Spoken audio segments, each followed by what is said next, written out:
الحمد للہ رب العالمین الصلاة والسلام علی سید الانبیاء والمرسلین وعلی آلہ واصحابہ اجمعین اما بعد بحمد اللہ تعالی کہ رب ذوالجلال کے احسان اور کرم سے سبق شروع ہوگا آپ کا سورہ زمر شیفہ کی 32 نمبر آیت شیفہ سے آگے۔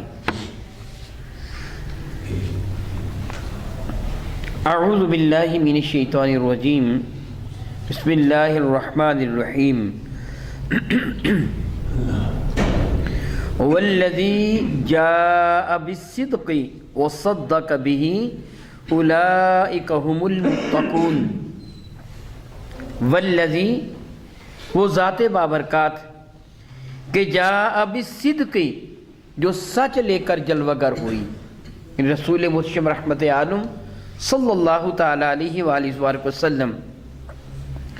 وصدق بہ اور جس کسی نے ان کی تصدیق کی، اولئک هم المتقون یہی وہ لوگ ہیں جو متقی ہیں۔ علماء دین کار فرماتے ہیں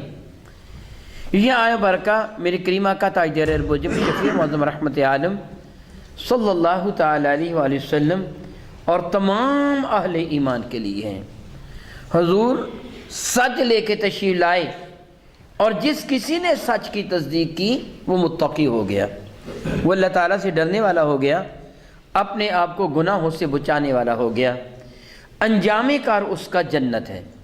یعنی جو بھی اللہ تعالیٰ کی توحید اور میرے نبی کی رسالت کا گواہ ہو گیا، جس سے اقرار کر لیا توحید و رسالت کا یقین کے ساتھ، وہ جنت میں ضرور چلا جائے گا،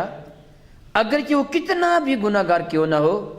انجام کار اس کا جنت ہی ہے۔ وہ اپنے گناہوں کی سزا پائے گا بھی تو بالآخر جنت میں چلا جائے گا، اور ہمیشہ ہمیشہ کے لیے جہنم میں رہنا یہ کافر کے لیے ہے۔ مفسرین کرام یہ بھی فرماتے ہیں کہ یہ آیہ برکہ میرے کریم آقا رسول عربی اور مومنین کے لیے عام ہے اور ابوبکر صدیق کے لیے خاص بھی ہے، کہ سیدنا صدیق اکبر رضی اللہ تعالیٰ نے جس انداز سے میرے نبی کی تصدیق فرمائی وہ آپ ہی کا حصہ ہے۔ آپ جانتے ہیں کہ بالکل ابتدائی اسلام میں جب میرے اور آپ کے کریم آقا تاجدار اربوجم شفیع معظم رحمت عالم صلی اللہ علیہ وسلم نے اعلان نبوت فرمایا، سیدہ خدای الکبریٰ حضرت سیدنا علی مرتضیٰ، حضرت سیدنا صدیق اکبر، حضرت سیدنا زید بن حارثہ میرے کریم آقا کی شہزادیاں، یہ ہیں وہ پہلے ایمان لانے والے۔ میرے اور آپ کے کریم آقا تاجدار اربوجم شفیع معظم رحمت کا ایک ارشاد گرامی قدر ہے، سیدنا علی مرتضیٰ تو میرے کریم آقا کی زیر پرورش تھے، حضرت زید بن حارثہ میرے کریم آقا کے گھر میں رہا کرتے تھے، حضور کے غلام تھے، سیدہ خدای الکبریٰ میرے آقا کی زوجیت میں تھیں، میرے کریم آقا کی بیٹیاں وہ تو حضور کے لخت جگر تھیں۔ ابوبکر صدیق کا اس وقت ایسا تعلق نہیں تھا، ابوبکر صدیق کا تعلق ایسا نہیں تھا جس طرح خاندانی تعلق ہو، جیسے سیدنا علی مرتضیٰ میں پہلے بتا چکا ہوں کہ حضرت علی مرتضیٰ میرے آقا کے زیر کفالت ہے۔ حضور علیہ السلام نے حضرت ابو طالب سے حضرت علی کو لے لیا تھا، حضور ان کی پرورش کیا کرتے تھے۔ زید بن حارثہ حضور کے غلام تھے، پہلے حضرت سیدہ خدیجہ کے غلام تھے، پھر میرے کریم آقا کی غلامی میں یہ آ گئے۔ سیدہ خدیجہ میرے آقا کی زوجیت میں تھی اور میرے آقا کی بیٹیاں تو تھیں ہی بیٹیاں باپ کے ساتھ جو محبت کرتی وہ زمانہ جانتا ہے، یہ سارے کے سارے ایمان لے آئے تھے۔ مزے کی بات ہے کہ ابوبکر صدیق کا تو ایسا تعلق تھا نہیں، پھر بھی سابق الایمان میں شامل ہیں، سب سے پہلے ایمان لانے والوں پھر بھی شامل ہیں۔ میرے کریم آقا فرمایا کرتے تھے کسی اور نے، میں اپنے آقا کے اہل خانہ کی بات نہیں کر رہا، کسی اور نے جس نے بھی میری رسالت کی تصدیق کی ہے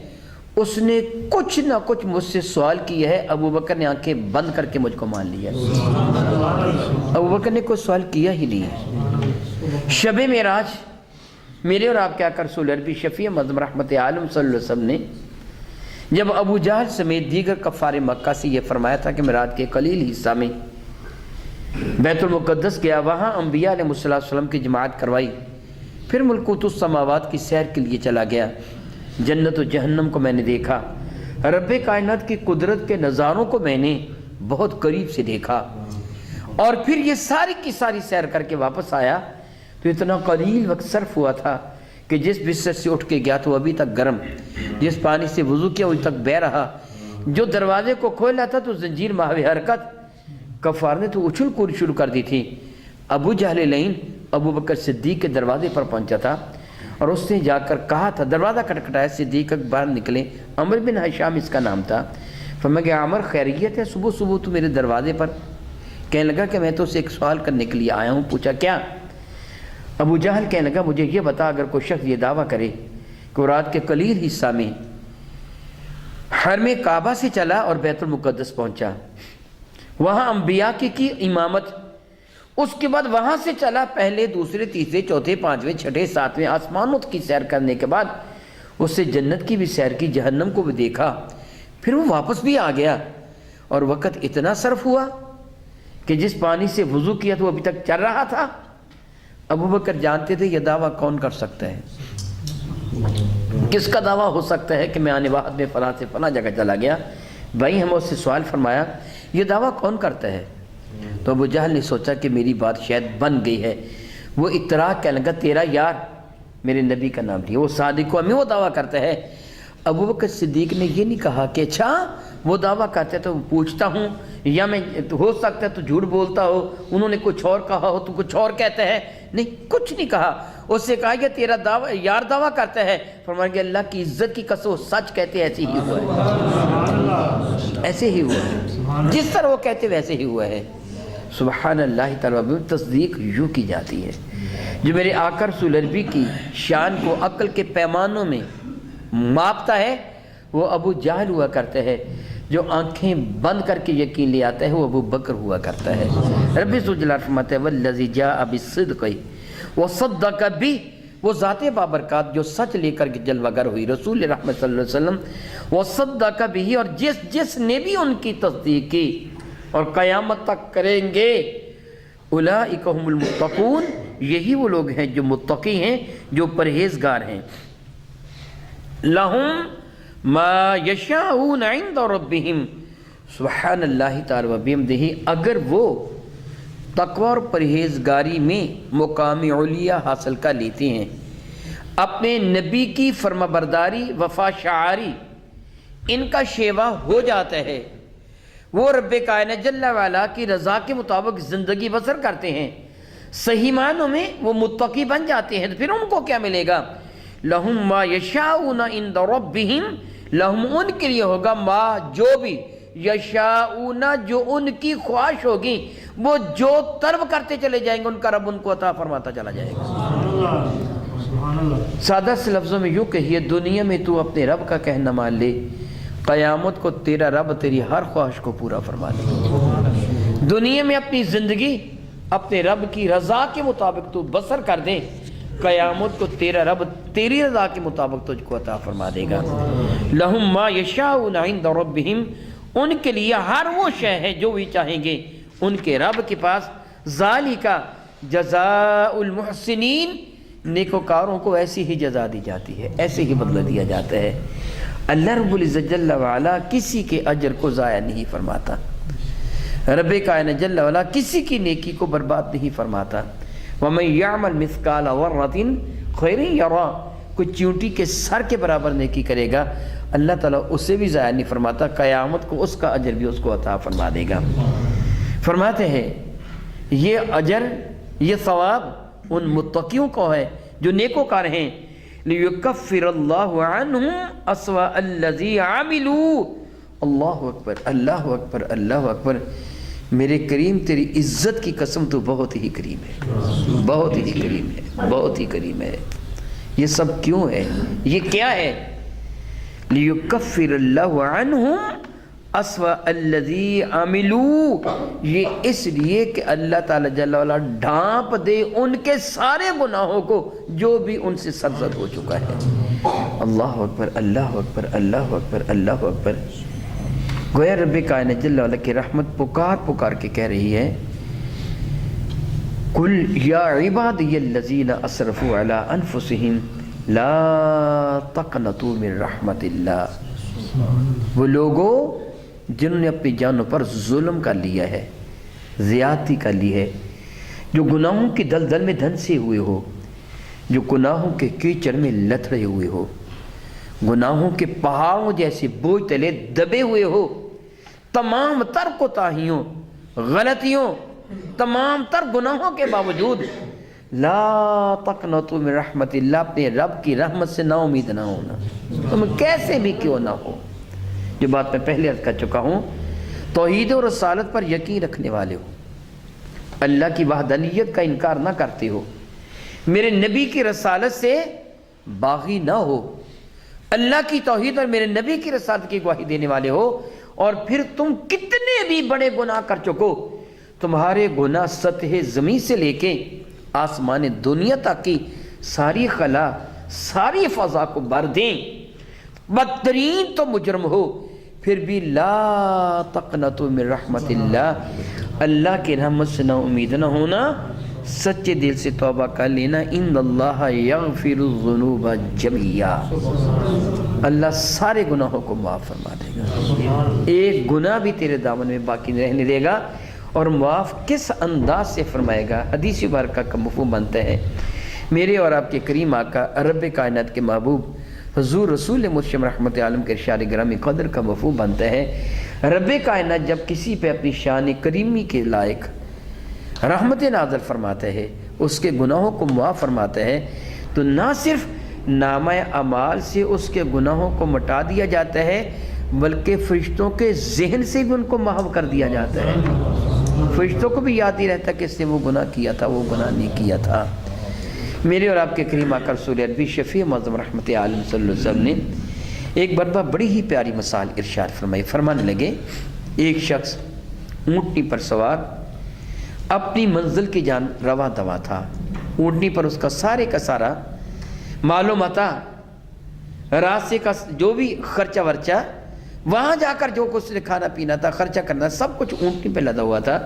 وہ خود اونٹنی پہ بیٹھا تھا، جنگل بیابان سے وہ گزر رہا تھا، آگ اگلتے سورج کے نیچے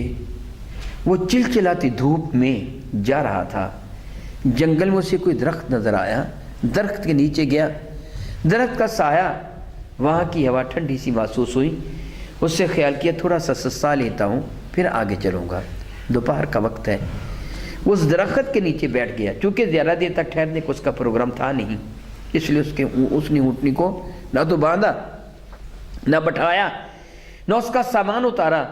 بس وہ درخت سے ٹیک لگا کے بیٹھ گیا اور اونٹنی کی مہار کو اپنے ہاتھ میں پکڑ لیا، آنکھیں بند کر کے درخت سے ٹیک لگائے بیٹھا تھا کہ اسے اونگ آ گئی، تھکا ماندہ تھا، ہاتھ ڈھیلا ہوا، اونٹنی کی مہار ہاتھ سے چھوٹ گئی، جب اس کی آنکھ کھلی تو اونٹنی غائب تھی، ہوا چل رہی تھی، ریگستان کا علاقہ، اونٹنی کے پاؤں کے نشانات بھی نظر نہیں آ رہے تھے، اونٹنی کدھر کو گئی ہے، شاعری کے ننگے پاؤں تھا، اس سے تو کوئی بھی کپڑا اونٹنی پر سے اتارا نہیں تھا، سارے کا سارا سامان تو اونٹنی پر تھا، شاید جوتے بھی اونٹنی پر، اب یہ اپنی اونٹنی کی تلاش میں مارا مارا پھرنے لگا، کبھی ادھر جاتا ہے کبھی ادھر جاتا ہے، دور دور تک اسے اس کی اونٹنی نظر نہ آئی، وہ یہ جانتا تھا یہ جنگل درندوں کا مسکن ہے، وہ رات سے پہلے اس جنگل سے باہر نکل جانا چاہتا تھا کہ رات کے وقت درندے اس کی زندگی کے لیے شدید خطرناک ثابت ہو سکتے ہیں، مگر اب تو اونٹنی موجود نہیں، پاؤں میں آبلے بن گئے، اب وہ پیدل چلنا بھی چاہے تو جنگل کو عبور نہیں کر سکے گا، اپنی زندگی سے نا امید ہو کر، اپنے بیوی بچوں کو یاد کر کے، اپنی تنہائی میں فکر مند ہو کر اسی درخت کے نیچے آ کر بیٹھ گیا، رونے لگا، آنکھیں بند کر لی، اپنی موت کے انتظار کر رہا ہے، شاید کون سا درندہ آئے گا مجھے چیر پھاڑ کے کھا جائے گا، میرے بیوی بچے سمجھ رہے ہوں گے کہ وہ منزل مقصود پہ پہنچ گیا، میں تو راستے میں ہوں اور میں درندوں کا شکار ہو جاؤں گا، آنکھیں بند کر کے وہ درخت سے ٹیک لگائے اداس موت کے انتظار میں بیٹھا تھا، یکا یک اسے آہٹ سنائی دی، اچانک دیکھا تو اس کی اونٹنی کڑی تھی، اس نے جلدی سے اپنی اونٹنی کو پکڑ لیا، سارا سامان اونٹنی پر موجود تھا، ایک ذرا بابا بھی کم نہ تھا، خوشی میں اتنا زیادہ آپ پہ سے باہر ہوا، کہنے گا واہ مولا تو کتنا کریم ہے، تو میرا بندہ ہے میں تیرا رب ہوں، کہنا اس نے کیا تھا، میں تیرا بندہ ہوں، تو میرا رب ہے. کہہ دیا الٹ کہ تو میرا بندہ، میں تیرا رب ہوں. میرے نبی یہ مثال دے کے صحابہ سے فرمانے لگے، بتاؤ اس اونٹنی والے کو اونٹنی کے ملنے کی کتنی خوشی ہوئی. صحابہ نے کہا یا رسول اللہ، وہ تو خوشی میں اپنے سے باہر ہو گیا، اسے یہ بھی معلوم نہ ہوا کہ میں کہہ رہا ہوں. میرے کریم مسکرا کے فرمانے کہ جب بندہ سچے دل سے اپنے گناہوں سے توبہ کرتا ہے تو اللہ تعالیٰ کو اونٹنی والے سے زیادہ خوشی ہوتی ہے. اللہ اکبر، اللہ کتنا کریم ہے میرا مولا، کتنا کریم ہے میرا مولا، کہ جب کوئی سچے دل سے گناہوں سے توبہ کر لیتا ہے، فرماتا ہے میں اس کے گناہوں کو چھپا دیتا ہوں. لِيُكَفِّرَ اللَّهُ عَنْهُمْ أَسْوَأَ الَّذِي عَمِلُوا، تاکہ اللہ تعالیٰ ڈھانپ دے، چھپا دے ان کے گناہوں کو جو اعمال بد ان سے ہوئے تھے. وَيَجْزِيَهُمْ أَجْرَهُمْ بِأَحْسَنِ الَّذِي كَانُوا يَعْمَلُونَ، اور جزا دے ان کو، اجر دے ان کو بہترین اجر ان اعمال کا جو اعمال انہوں نے کیے تھے. سبحان اللہ سبحان اللہ. نیکیوں کو برباد نہیں ہونے دیتا، گناہوں کو معاف فرما دیتا ہے، اور بہت مرتبہ گناہوں کو نیکیوں میں بدل دیتا ہے. بہت کریم ہے میرا پروردگار، اس کی عزت کی قسم وہ بہت ہی کریم ہے، بہت ہی کریم ہے. ارشاد فرماتے ہیں الیس اللہ بکاف عبدہ، تو کیا اللہ تعالیٰ اپنے بندے کے لیے کافی نہیں ہے. اللہ اکبر اللہ اکبر اللہ اکبر اللہ اکبر. میرے اور آپ کے کریم آقا تاجر البجم شفیع معظم رحمت عالم صلی اللہ تعالی وسلم سے سیدنا علی مرتضیٰ کرم اللہ تعالی واجب کی روایت کرتے ہیں کہ سب سے طاقتور وہ ہوتا ہے جو اپنے رب پر بھروسہ کرتا ہے. سبحان اللہ، میرا رب میرے ساتھ ہے، جس کو یقین کامل ہوتا ہے میرا اللہ میرے ساتھ، مجھ کو کیا پرواہ ہے. پرواہ اسے ہو، ڈر اسے ہو جس کا کوئی نہ ہو. حسبی اللہ، میرا اللہ تو میرے لیے کافی ہے. میرے کریم نے یہی فرمایا تھا سیدنا صدیق اکبر سے، ان اللہ معنا. ابو بکر ڈرنے کی بات کیا ہے، ہمارا رب ہمارے ساتھ ہے، ہمیں کاہے کی فکر. تو رب کریم فرماتا ہے الیس اللہ بکاف عبدہ، تو کیا اللہ اپنے بندے کے لیے کافی نہیں ہو جاتا. مولا یقیناً تو کافی ہے ہم سب کے لیے، یقیناً ہمارا بھروسہ تجھی پر ہے، یقیناً ہمارا توکل تجھی پر ہے. وَمَن يَتَوَكَّلْ عَلَى اللَّهِ فَهُوَ حَسْبُهُ، جو اپنے رب پہ بھروسہ کر لیتا ہے اس کا رب اس کے لیے کافی ہو جاتا ہے. فرماتے ہیں وَيُخَوِّفُونَكَ بِالَّذِينَ مِن دُونِهِ، میری اور آپ کی کیا حیثیت، کیا حالت. رب کائنات اپنے محبوب سے فرماتا ہے محبوب کیا آپ کا رب آپ کے لیے کافی نہیں ہے. اللہ اکبر اللہ اکبر اللہ اکبر اللہ اکبر. وہ تو ہے ہی اللہ کے محبوب. اور پھر اللہ تعالیٰ، وہ حضرت اعلیٰ حضرت کا ایک بڑا خوبصورت شعر ہے، میں تو مالک ہی کہوں گا کہ ہو مالک کے حبیب، یعنی محبوب و محب میں نہیں میرا تیرا، کہ یہ چیز تیری ہے یہ چیز میری ہے. فرماتا ہے وَمَن يُطِعِ الرَّسُولَ فَقَدْ أَطَاعَ اللَّهَ، جس نے اس رسول کی اطاعت کر لی اس نے میری فرما برداری کر لی. وَمَن يُطِعِ الرَّسُولَ، جس سے رسول اللہ کی اطاعت کی، فَقَدْ أَطَاعَ اللَّهَ، اسی نے اللہ کی اطاعت کر لی. تو وہ اللہ کے محبوب ہیں، میرے لیے اللہ کافی ہے، آپ کے لیے اللہ کافی ہے، تو وہ تو محبوب خدا ہے. تو کیا آپ کے لیے اللہ کافی نہیں؟ رب کریم فرماتا ہے دراصل وہ بدبخت کافر، جس طرح آج کل کو جعلی ملنگ، جعلی پیر، ہندو، کھشتری، یہ معاذ اللہ تعالیٰ جادوگر، عیسائی، یہودی دھمکیاں دیتے ہیں میں یہ کر کے رکھ دوں گا، میں وہ کر کے رکھ دوں گا، اور لوگ ڈراتے خبردار خبردار ملنگ کی گستاخی نہ کر بیٹھنا، یہ تجھے الٹا دے گا. کفار میرے نبی کو یہی کہا کرتے تھے، وہ تم لات عزا کی مخالفت کرتے ہو، فلاں کو دیکھو اس نے کیا کر دیا، فلاں کو دیکھو کیا کر دیا، فلاں کو دیکھو کیا کر دیا. شیطان کرتا ہے ان کی جانب سے ان کا معاون بن کے. میرے نبی تو نبی رہے. حضرت عمر کو میرے نبی کیا فرماتے، فرمایا کہ عمر مجھے صلی اللہ کی قسم جس راہ سے تو گزرتا ہے شیطان وہ راہ ہی چھوڑ کے چلا جائے گا. کیا ضرورت ہے شیطان کی میرے نبی کا سامنا کرے، وہ تو ان کے نوکروں کا سامنا نہیں کر پاتا. رب کی فرماتے ہیں یہ آپ کو خوف دلاتے ہیں. یخوفونک بالذین من دونہ، جو اللہ کے مد مقابلے نے معبود بنا رکھے ان سے ڈراتے ہیں، دھمکیاں دیتے ہیں، میں لات و عزا تمہیں یہ کر دیں گے، وہ کر دیں گے، فلاں کر دیں گے، آپ ان کو جاؤ سارے گرو گھنٹاروں کو جمع کر لو، سارے کافر ساتھ جوڑ کے بیٹھ جاؤ، تم میرا ایک بال بھی بھیکا نہیں کر سکتے، میرا رب میرے ساتھ ہے، مجھے پرواہ کاہے کی، مجھے پرواہ کس کی؟ آپ جانتے ہیں نا شب ہجرت کیا ہوا تھا؟ کفار مکہ دروازے پر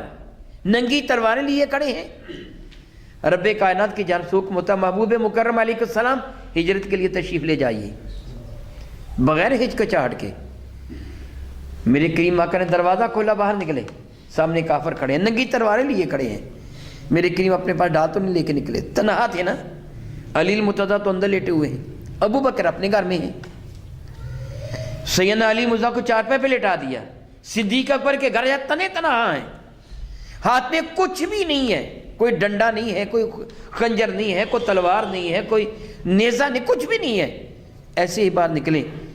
دروازہ کھولا، سامنے کافر کھڑے ہیں، ڈرے نہیں ہیں، رب کائنات جل وعلا نے جبریل کو بھیجا، جبریل جا کے میرے محبوب کو کہہ دو ان کے درمیان سے گزرنا ہے، مولا یہیں سے گزروں گا، چپ کر کے نہیں گزرنا ہے، کیسے گزروں؟ بلند آواز سے قرآن پڑھتے ہوئے گزرو۔ کافر کیا کہا کرتے؟ لا تسمعوا لہذا القرآن والغوا فیہ، بڑے دشمن تھے قرآن کی آواز کے، قرآن کریم تو سننا نہیں چاہتے تھے، وہ کہتے تھے قرآن نہ سننا، جب یہ قرآن پڑھے تو شور مچا دیا کرو، قرآن تو ایک جادوئی اثر رکھتے ہیں، جو سنتے ہیں انہی کا ہو جاتا ہے، قرآن نہ سننا۔ رب نے فرمایا قرآن ہی پڑھتے ہوئے گزرو۔ میرے کریم آقا نے بلند آواز سے سورہ یاسین پڑھنا شروع کر دی،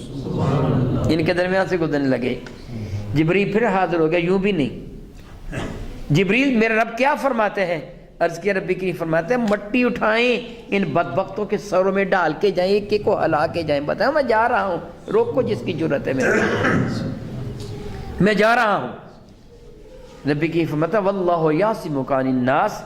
آپ کا رب آپ کو ان بدبختوں سے بچائے گا۔ فرماتے ہیں رب کائنات یخوفونک بالذین من دونہ، جو اللہ کے مد مقابل ہیں ان سے ہی آپ کو ڈراتے ہیں، عقل کے اندھے بتوں سے میرے نبی کو ڈراتے ہیں، شیطان سے میرے نبی کو ڈراتے ہیں، جو ان کے غلاموں کا مقابلہ نہیں کر پاتا۔ وَمَن يُضْلِلِ اللَّهُ فَمَا لَهُ مِنْ هَادٍ، سچی بات تو یہ ہے نا، جس کو اللہ گمراہی میں چھوڑ دیتا ہے نا، پھر اسے کوئی ہدایت دینے والا نہیں ملتا، پھر وہ ایسی ہی بہکی بہکی باتیں کرتا ہے، تم نے ایسے کیا تو وہ تو یہ کر کے رکھ دے گا، تو نے ایسے کیا تو وہ تو یہ کر کے رکھ دے گا۔ میرے نبی کے غلاموں سے بت بچ کے تو دیکھیں، ان کو کرچی کرچی کر کے رکھ دیتے ہیں، شیطان دور بھاگتا ہے ان سے۔ رب کائنات جل وعلا فرماتا ہے وَمَن يَهْدِ اللَّهُ فَمَا لَهُ مِن مُضِلٍّ، مسلمانوں کو بھی دھمکے دیتے تھے نا، لیکن ان کے پائے استقلال میں لغزش نہیں آتی تھی۔ آپ جانتے ہیں کتنے ظلم کتنے ستم ان پہ کیے مسلمانوں پر، مگر کیا مجال ہے کہ ان کے پائے استقلال میں لغزش آئی ہو۔ سیدہ سمیہ کو 2 حصوں میں چیر دیا گیا تھا، حضرت سیدنا بلال، حضرت سیدنا خباب پر معاذ اللہ اندھا دھن ظلم کیے گئے تھے، کیا مجال ہے کہ ان کے پائے استقلال میں معمولی سے لغزش بھی آئی ہو، اس لیے کہ ان کو ہدایت دینے والا اللہ ہے، جن کو استقامت اللہ تعالیٰ عطا فرمائے پھر وہ ڈگمگایا نہیں کرتے۔ ربی کی فرماتا ہے وَمَن يَهْدِ اللَّهُ فَمَا لَهُ مِن مُضِلٍّ، تو جس کو اللہ ہدایت دے دے پھر کائنات میں کوئی اس کو گمراہ کر نہیں سکتا، پھر آسمان ٹوٹے یا زمین پھٹے، ظلم و ستم کے پہاڑ ان پہ توڑے جائیں یا ان کے جسم کو کینچیوں سے کاٹا جائے، آگ میں جلا دیا جائے، وہ سب کچھ برداشت کر لیں گے، دامن مصطفیٰ نہیں چھوڑیں گے۔ فما لہو من مضل، پھر اسے کوئی گمراہ نہیں کر سکتا۔ ہاں جو ان پہ ظلم کرنے والے ہیں اچھی طرح سمجھ لیں، الیس اللہ بعزیز ذی انتقام، یاد رکھو اللہ تبارک و تعالیٰ زبردست انتقام لینے والا ہے۔ آج ظلم کرنے والا کافر، دہشت گرد یہ نہ سمجھ بیٹھے میں نے بہت کچھ کر لیا ہے، بس بدبخت تجھے تیری رزق کو ڈھیلا کیا گیا ہے، تجھے مہلت دی گئی ہے، ان قریب جب تیری آنکھیں بند ہوگی